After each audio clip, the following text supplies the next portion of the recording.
It's episode 551 of the Locked On Texas Rangers podcast. On today's episode, I'm talking about Mitch Garver being a Texas Ranger, what the trade of Isiah Kiner-Falefa means for the Rangers, all about their new catcher, all with prospect expert and baseball expert Grant Schiller. All that and more coming up on this episode of Locked On Rangers. Let's get into it.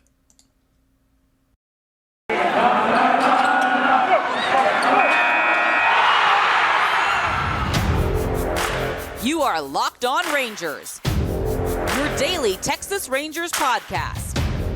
Part of the Locked On Podcast Network, your team every day.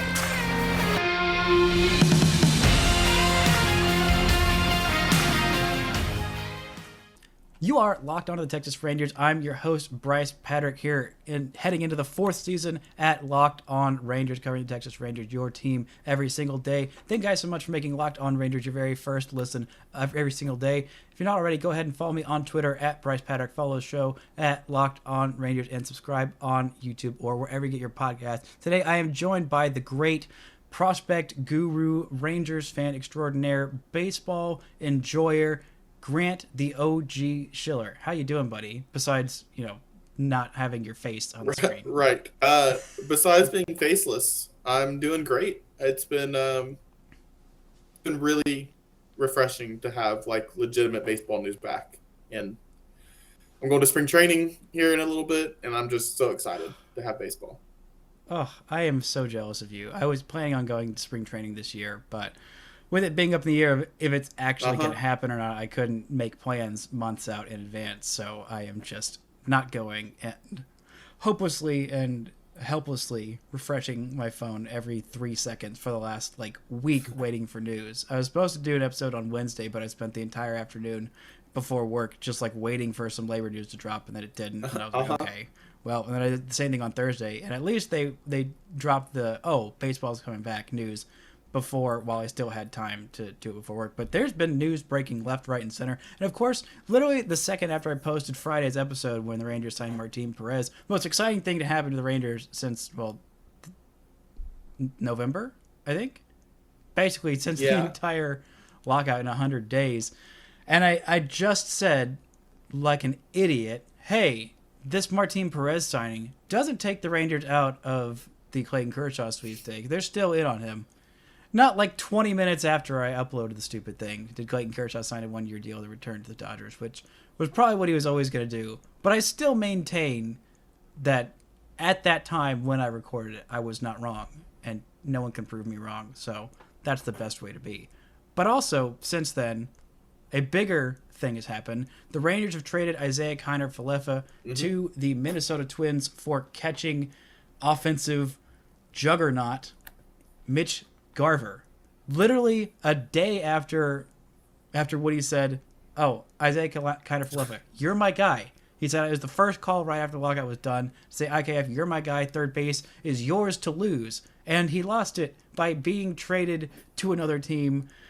What were your first thoughts about this trade? What were your first reactions besides just what and huh? Because that was my first thought.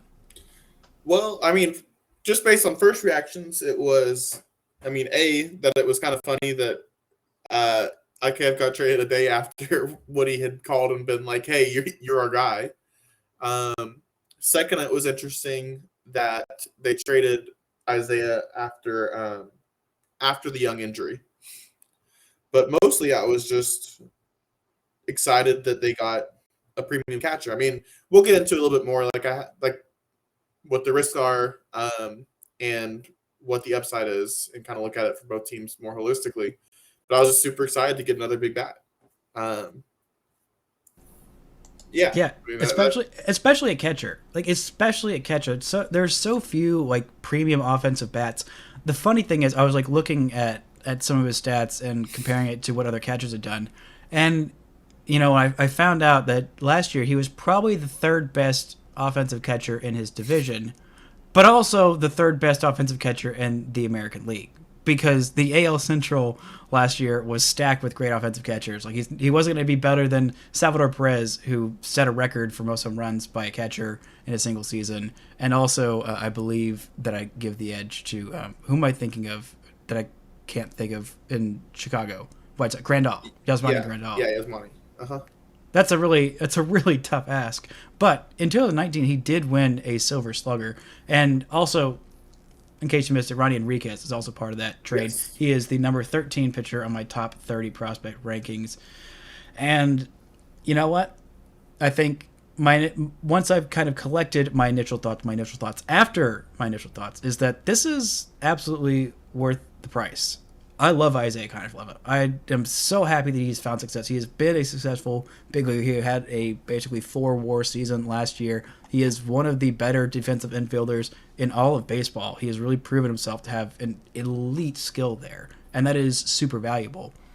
But the Rangers also need offense from their infielders. And at this point, it kind of feels safe to say Isiah Kiner-Falefa is probably never going to be an above-average offensive player for his position, whatever position that is, unless they stick him back at catcher and he finds putting on like 20 pounds of muscle and starts hitting dingers. But even then, like, I think that's just kind of what it comes down to at this point. Is that your feeling as well? I mean, I don't know. What are your thoughts on losing IKF and what that means? Yeah, so, I mean, there's a couple things. So, first of all, like, Josh Young is coming, right? So, even though he's out for this year, it's kind of left for like a 1-year stay as a starter here, right? So, it's not like he's going to be the guy at third base here long term. Obviously, he's not going to be the guy at shortstop here long term or second base here long term. So, it's 1 year as a starter, and then he's in the utility role. So his long-term value is a little bit capped by that. Second is that he is a much more replaceable player than Mitch Garver is, an elite hitting catcher. You're going to have a hard time finding the kind of elite third base defense that Kiner-Falefa has, but you can find a decent stopgap 1-year third baseman. Like if you want to go sign Matt Duffy, or you want to go get a couple of these other options. You can find a stopgap that you can replace Kiner-Falefa with and not lose all that much value with in overall. Third, I think, and I don't know, maybe we can circle back to his attitude a little bit later, but I don't know that IKF was particularly happy getting bumped off to third and then knowing eventually down the line he was going to get bumped out of the starting role here. So it might be good to move to somebody else who isn't going to take issue with that and is maybe just going to butt heads less with the culture a little bit. And then, I mean, just to include Ronnie Henriquez there, like he is a good pitching prospect, right? Like I know multiple scouts who had back the rotation grades on him last year. There's others who have relief grades on him, but pretty much everybody came away and was like, that guy's going to be a big league arm. So that's legitimate value you're sending, but you're sending that value from a real strength and depth of the system. They have a lot of arms, a lot of guys who protect his back the rotation or pin guys. So even though losing Ronnie Henriquez hurts, it's not necessarily somebody that you don't have like for like options to develop and bring up in those spots. So when you look at what you give up, I think it makes a lot of sense giving those guys up because I think they provide more value for other organizations like the Twins than they do for the Rangers, where Kiner-Falefa can go play short for the Twins.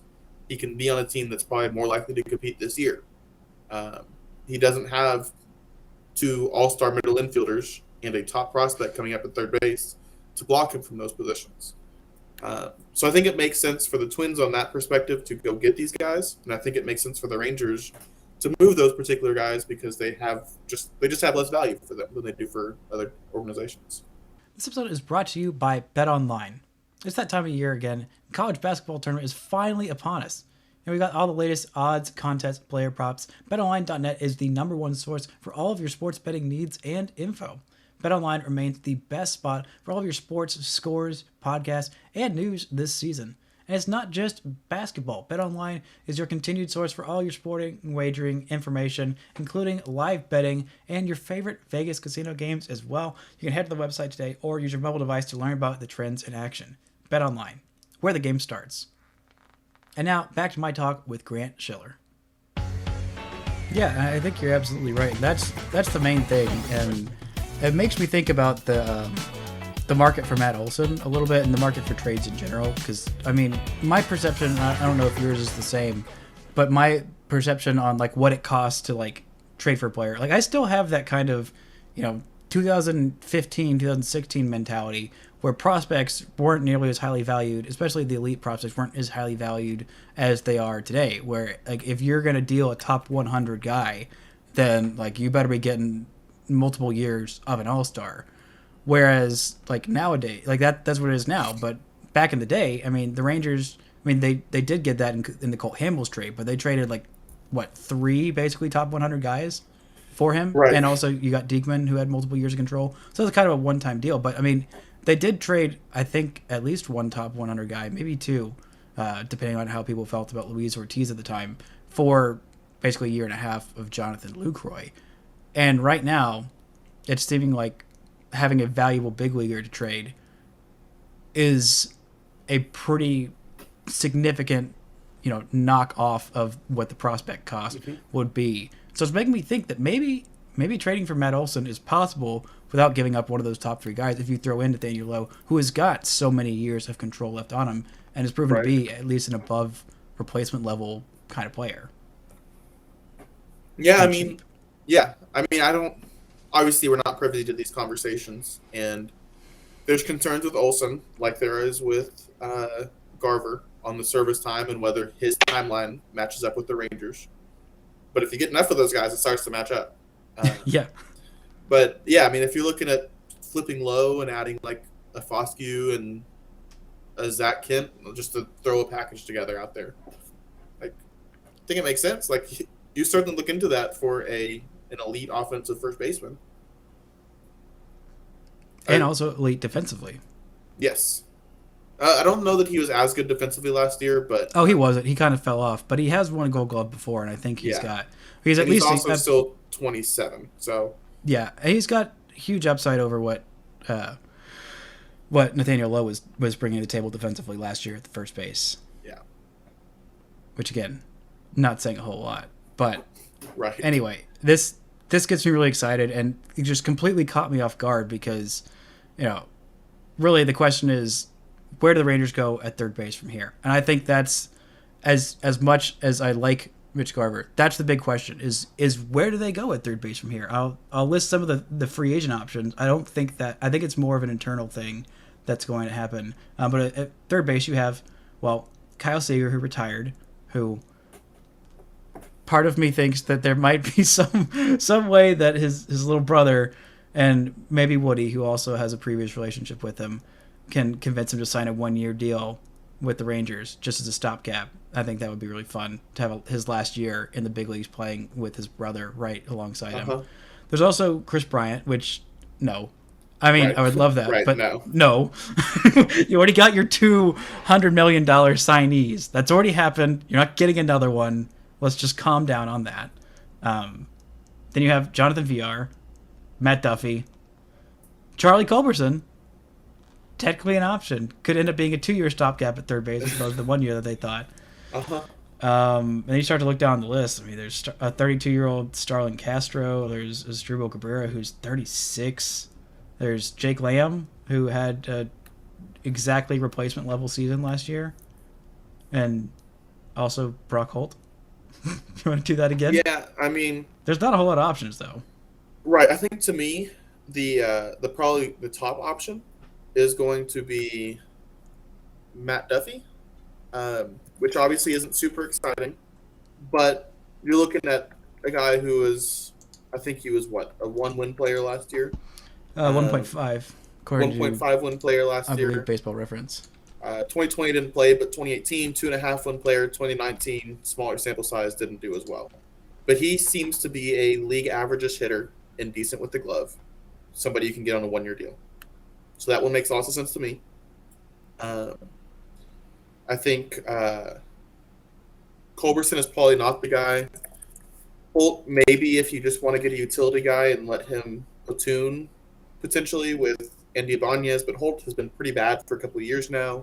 He was a negative 0.3 WAR last year, whereas Culberson was a half WAR player last year. But he had some real solid points there. Culberson did, and I wouldn't hate a deal But internally, I feel like we did see Nick Solak taking some ground balls at third base today. That's no. First not off, no. Baseman. Second off, please no. He's not an infielder. He's not even really an outfielder. I don't know if he's a big leaguer, but the Rangers, they got him for who is it? No, I was about to say Nick Snyder. That wasn't who it is. Who am I thinking of that they traded in Tampa Bay for? I'm sorry, this was who? Nick Solak. Peter Fairbanks. Peter Fairbanks, yeah. But yeah, they committed a little bit to him. But at this point, I think the top option internally it has to be Andy Ibanez, like that. Internally, yeah. Which I don't know. I don't really hate it for a 1-year thing. If I know it's going to be a 1-year thing, especially since I knew he was going to play somewhere. He's going to be on the roster. Like that was just going to happen.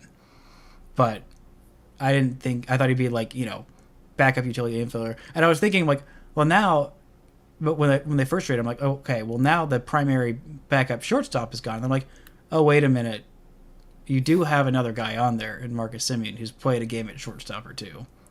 But, I mean, in an ideal world, your backup shortstop isn't your starting second baseman. But I don't know anything about the Rangers the last few years has been an ideal world. Yeah, so I would guess that they're going to add somebody new to play third, and maybe that guy's going to be capable of playing short. If not, I mean, Yanni Hernandez can fill in the pinch.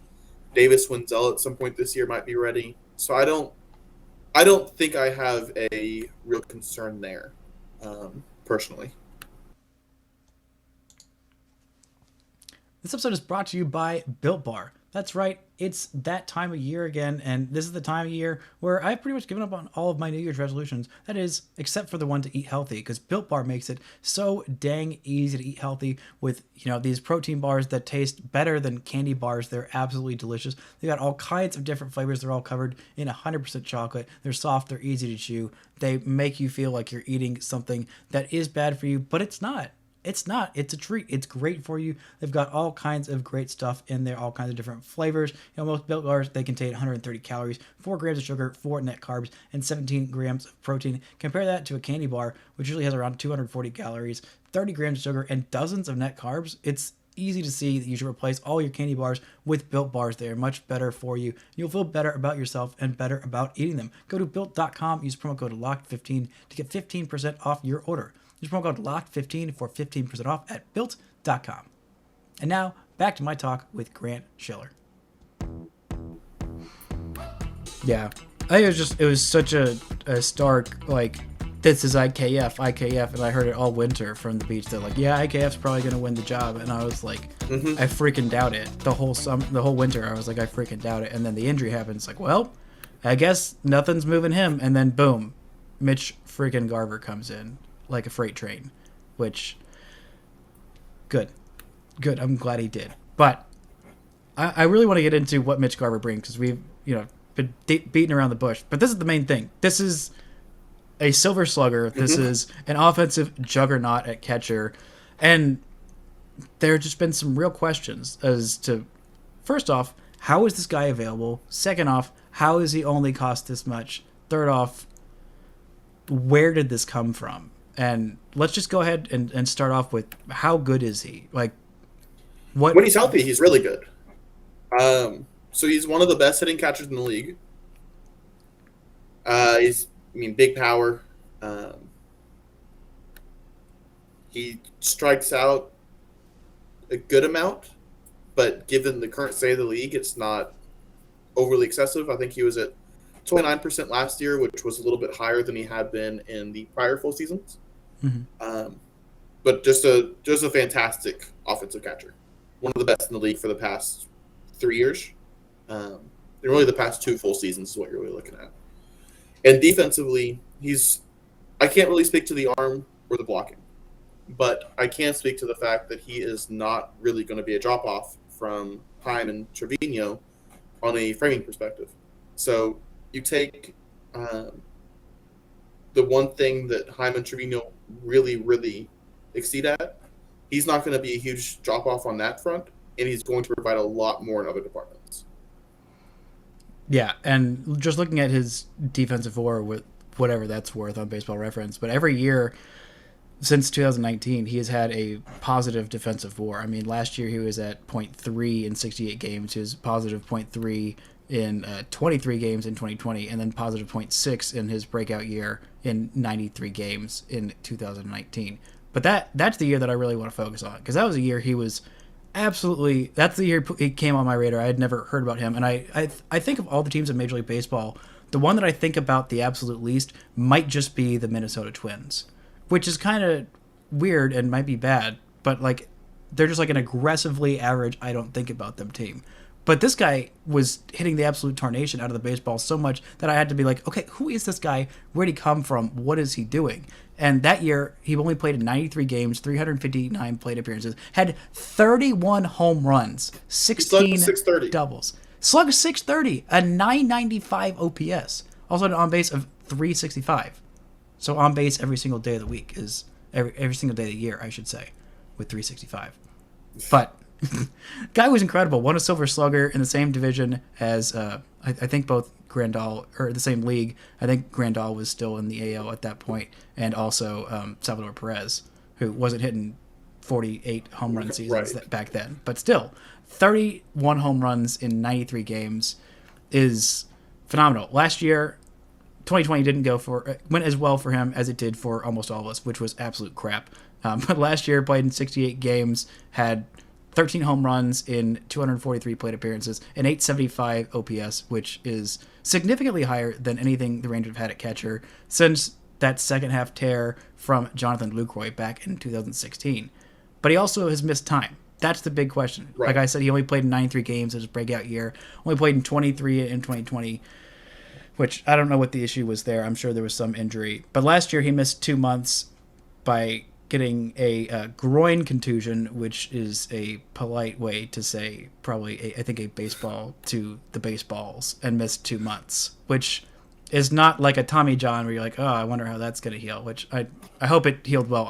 I don't think that's going to be a lasting injury. But it kind of seems a little bit like Corey Seager, except Corey Seager at least had the Tommy John, which you don't really say a whole lot for position players, where it kind of hurt his throwing just a little bit. But it's kind of these like one-off random things where you'd think theoretically, statistically, that's not going to keep up. But he is going to be 31. Right. But still, which, again, to your point, leaves some questions about him fitting the Rangers window until you get a lot more guys. And it seems like they still might be in on the Matt Olson, and they still have, what, I think $10-ish million left, maybe $15 million left in payroll to throw around. Now they missed out on Kershaw. They might have a little bit more. So I don't know. What are your thoughts? And do you think that this means that, okay, the Rangers are really not messing around? They get this 31-year-old catcher who has shown promise but also shown injury issues? Is that kind of what this signals? Yeah, so, I mean, you're right. That is the concern here, right? So he's 31. He's at a position that tends to age earlier than most, and he's got an injury history that might accelerate it. So that's going to be what you're looking at. So let's assume that they are not able to make themselves competitive this year. There might be a faulty assumption, but I think it's the likelihood is that they are not one of the 6 playoff teams in the AL this year. Is he still the same player next year? Is he still the same player in 2024 when you're really starting to build towards that? And the answer might be yes. And look, with what they gave up, I think just betting on that answer being yes makes sense in and of itself. So I don't necessarily think it signifies that they are all in on 2022, just with the value that it took to get him. Mm-hmm. But that is the risk, is that he's going to either decline or continue to be injured, or maybe won't be able to handle the catcher position anymore by 2024, 2025, when maybe this thing, if it's done right. The thing is, he's only got 2 years of control. Right. That's true. The thing. That too. That's the other thing. Mm-hmm. So you got him for this year and next year. But my thought is, I mean, like we saw with Mike Napoli, who became not a catcher, but still one of the best offensive threats in the game, in their lineup, if not in all of baseball. When you're putting up an OPS close to 1,000, You can just throw that bad boy at DH, and I mean the value but not is left field. No, please God, you're not. Well, I'd be more okay with them trying Garver, I think, in left field. Theoretically, at this point, not like quite yet. How old was Napoli when they were trying him in left field? He was like, what, 35? Like 38, 37. Something ridiculous at that point. So maybe try that before he's whatever. But when Mike Napoli, in his peak year offensively with the Rangers, when he had a 1046 OPS in 113 games, he was a 5.5 win player. Like, that is extreme value. Whereas if he moved to the DH role, that'd probably be maybe a 3-win player with the same kind of offensive availability. But this guy's bat is so good that, like, I know that him being catcher, like, that's a huge value. If he can get 100-ish games out of him, especially if you can get 100 games out of him, even if you can get him to catch like 90 games and then say DH another, like, I don't know, 10 to 15. Mm-hmm. That's huge value and completely worth everything you gave up, and you got a huge bargain at that point. But I think you're right on them not competing for this year. I think that's just, like I've analyzed before, like going from 100 losses to a playoff team is so rare. It's so rare. And if you look at the roster, I mean, you have a middle of the lineup that bangs now. Like, they mash. But you still don't have the kind of depth behind them that playoff teams typically have. And you don't have the starting pitching that playoff teams have. Like, there's still a couple legitimate starters away from really looking like a competitive team. And that's even if they were to all stay healthy. Yeah. And that's a big thing that Martin Perez provides and that John Gray provides. Yeah. Is like Perez is... Perez is fine. He's fine. He had 100 ERA plus last year. That's all they need him to be. Can he throw 150 innings, and can he be fine? I mean, the Rangers got less. They got 180 innings and significantly worse than. Well, I don't know about significantly, but pretty worse than league average in Jordan Lyles last year, and that was value. But I think this year is about teaching the players that are there how to win. Hopefully, some of the one young guy, like, dear God, the last 2 years, I've been like, please, one young guy come out and make a leap, make any substantial progress forward. I mean, we kind of got that in Adolis Garcia, as in coming out of literally nowhere, but he wasn't really even one of the young guys, so that doesn't necessarily count. But one of these young position players, please God, let Willie Calhoun finally have a healthy season where he can go out and just mash and smash. That would be incredible. Let Leody Taveras be a close to league average offensive center fielder. Just get close to that. Just show that. And that would be amazing. Be a very valuable player at that point. Maybe Adolis Garcia. Show, I don't know, a little bit of what you did in the first 2 months. You don't have to do anywhere close to what you did for the whole time, but just I don't know, don't completely fall off a cliff like you did towards the end. It's just these one little things, and hopefully Nathaniel Lowe taking the step up I really think he will. But what if you get those things, even then, the best outcome from Martin Perez is you get 180 innings of him being okay. The best outcome from John Gray, I think, has a highly variable result of outcomes of what could happen next year. And I think Dane Dunning might be a bigger piece of this pie than I think I have given him credit for. Because if he's a solid number 3 for 150 to 180 innings next year, that does a lot for you moving forward. Mm-hmm.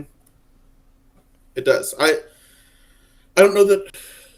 I think a 3 would be at the very top end of his profile. So it's not out of the question, but it's one of those things where, just as you were talking through it, it's if this happens, if this happens, if this happens, if this happens. A lot of ifs at this point. You start stacking up those ifs, that's where you get a 78-84 team, 80-82 team, 76 and 86 team, if my math is correct. God, that's going to be so much better than watching last year. It will. Yes, it will. Just thinking that and thinking, you know what? I really like that. I really like that. And that's the first step to getting competitive. As we said, as you just said, you don't go from 62 wins to 90 wins. That doesn't happen. You got to take progressions. They're going to take a big leap this year.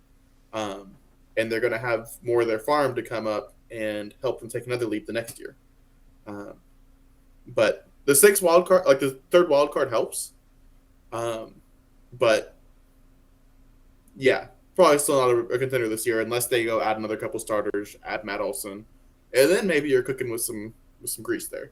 Oof, yeah, but I like the Martin Perez thing being only 1 year. I'm just tired of him, honestly. It's not a bad signing. I'm just tired of him personally. With what's left there, I also stupidly said, yeah, what if they go out and get Carlos Rodon, the best pitcher remaining on the market, and that didn't happen. But for what is a totally gettable cost of 2 years and $44 million, they could have done that theoretically if he wanted to come here, which why wouldn't he want to go to the Giants where like literally every half-broken pitcher that has gone there has turned into amazing over the last few years. So totally respect the decision to go there. But again, I think any pitcher they would add at this point that's left would just be a 1-year deal. And then, maybe you make a splash on like a Jose Barrios next year. Because they're going to need to make another significant splash in free agency next year. Whether that's adding Jose Barrios or Joey Gallo coming back right in the year where the shift is done and people have to eat their words about Joey Gallo not being good. Like, that would have been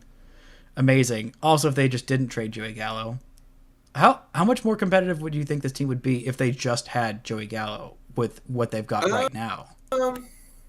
I mean, it's certainly more competitive. I still wouldn't put odds on them being a playoff team. No. But I think it would probably the offense hurt their playoff projections from 2023 forward. I disagree because they would sign him to a bazillion-year contract. Well, they could still do that because I don't think he's staying in New York. No, because they already talked about trading him, which is just so stupid because they have nothing. They have, 2 guys outside of him that can do anything and a whole lot of question marks and also a Garrett Cole, which is nice every 5th day. But still, I would like to see them go get him. I mean, obviously, for obvious reasons. Like that, I would like to have Joey Gallo back because I could always find a way to shoehorn him into the conversation. But like, I think you might be right on they're hurting their long-term projections if they didn't actually sign him to an extension as opposed to just straight up keeping him. But yeah, at this point, frisky towards the. I'll give you what I want for this team this year, and you can give me what you want, and then we can do a random ranger and head out. But the thing that I want from this team this year, besides not being total garbage, is I want them at the end of the year to not be completely out of every thought of the wild card come like September 1st.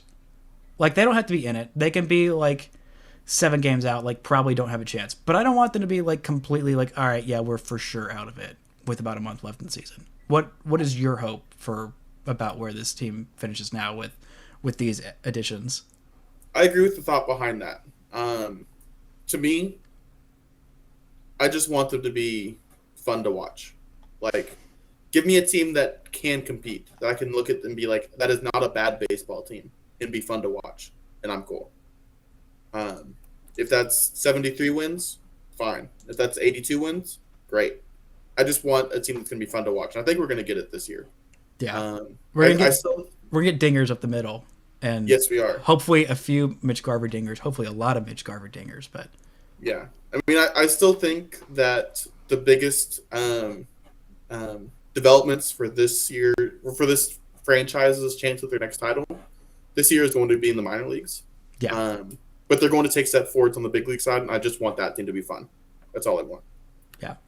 I want that, and I want to see Cole win, hopefully at some point this year. That would be really fun. It would be really fun for me. Anyway, we are at the Random Ranger, and I found a good one on a page that I've looked at quite a bit, and I feel pretty confident about this one, because I literally don't remember this guy being here. It must be 2014. Okay. Actually, it's not. It's really? It's 2011. This guy played, let's see, how many seasons in the big leagues? 10 years, I think. 9 years in the big leagues. 1 year for Texas. Played 11 games, 23 at-bats.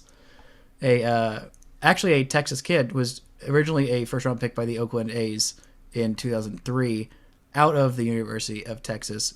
Went to high school in El Paso. That's right, the great Omar Quintanilla.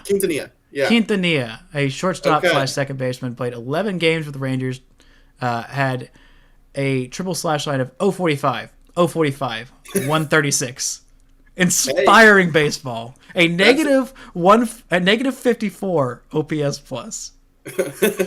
Hey, there's an extra base hit or two in there, then. There's literally one. He had a triple. Okay. One hit. Actually, his one hit was a triple. Okay. Hey, did not walk. Struck out 9 times in 23 plate appearances. What an inspired performance. No wonder I don't remember this guy do anything. Yeah, I remember him now that you bring him up, but I would never have pulled that name. I was looking at it, I'm like, I don't remember this guy at all. This is 2011. I've looked at this page a lot. Wow. I feel pretty good about that one. Who you got for me? I'm going to throw somebody out there from last year. Ooh.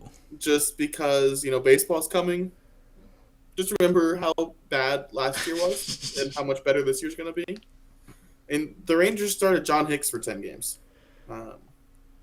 I remember it, but I don't remember it that well. He actually did pretty well. He had 4 homers. Oh, I remember it. That is a powerful pull from this year. But it's John Hicks, which he had a decent big league career with the Tigers. He had 4 home runs in 10 games, and then they sent him down, and I was like, "Well, I get it, but but also come on, man." You know who a better option might have been, honestly, is the one who I think we're going to just totally dump from our minds within the next 24 months is David Dahl. Oh, I think you're going to say Ryan Doro. Ooh, no, I like Doro. He can pick it. Dahl was what a disaster. Gosh. I mean, they didn't really lose anything on that, but Right. And I didn't expect it to necessarily him be all-star, but good God, that was awful for 63 games. Just awful. It seemed like such a good buy low signing, and it was just horrible. Bad. Just bad. Oh, he had a 569 OPS. Nice. He doesn't even have a minor league deal set up for this year at this point. No, he was that bad. I mean, he could probably go play in Double-A. Oh, what a waste. And he's only 27 last year. I know. Oh my gosh. It's crazy. We talk about a fall from grace. Good God. That poor guy. I hope he figures it out. He's got he that's probably a KBO guy if I've seen one. Yeah. Maybe he'll fix it there. Or maybe he'll suck there and then be totally out of baseball. That'd be really bad. I don't wish that on him. I hope he figures it out. But I'm just really bummed that didn't work out because that really he was controllable. He seemed, even if he had just gone back to before 2020, and it was that's a guy.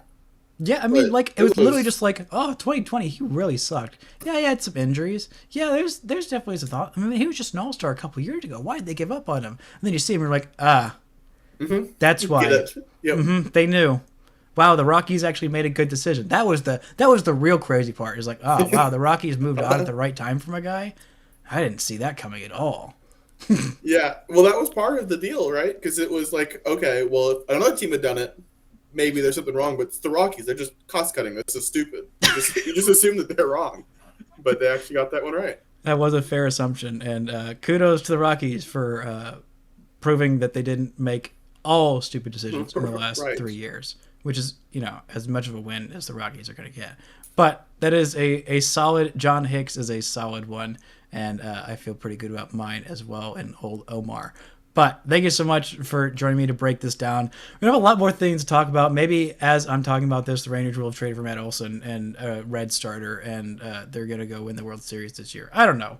But it's going to be a lot more fun next year. And that's all I really wanted from this year. The Mitch Garver thing is just an absolute cherry on top of what has been the best offseason I could have possibly hoped for from this team. But thank you so much for joining me. If you guys haven't followed Grant on Twitter, go do so on Twitter at OGShill. Follow me on Twitter at Brice Paterik. Follow the show at Locked On Rangers. And subscribe on YouTube. We're probably not going to hit 1,000 subscribers by opening day. But now that opening day is going to happen April 7th. We're going to have some massive December-like numbers. But I think we can get there. I believe in us. Probably not 200 subscribers in a week, but you never know. I believe in you guys. Thank you guys so much for listening to Locked On Rangers. And until next time, don't forget to enjoy baseball.